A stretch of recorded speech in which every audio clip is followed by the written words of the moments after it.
ကရင်လူမျိုးဟာဆိုရင်တော့မြန်မာနိုင်ငံနဲ့ထိုင်းနိုင်ငံတွေမှာအများဆုံးနေထိုင်ကြပါတယ်။ပြည်ထောင်စုသမ္မတမြန်မာနိုင်ငံတော်အစိုးရရဲ့တရားဝင်အသိအမှတ်ပြုထားတဲ့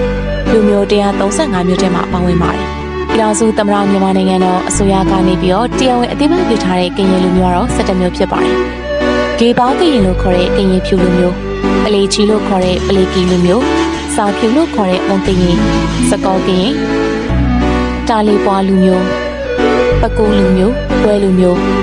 မော်လီပွားလူမျိုးမိုးပွားလူမျိုး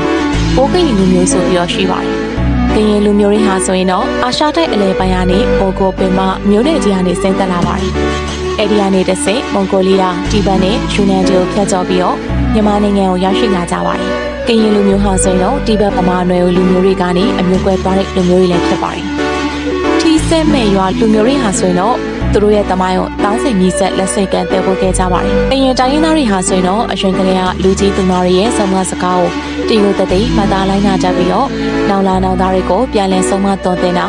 တမိုင်းအထောက်အထားတွေကိုခိုင်ခိုင်လုံလုံထိန်းသိမ်းနိုင်ခဲ့ပါတယ်။ထီးဆက်မဲ့ရွာလို့ဆိုတာကတော့အေစီယာမှာတယ်ရီမျိုးပါနေတဲ့မြေချောင်းဒေသလို့အဓိပ္ပာယ်ရပါတယ်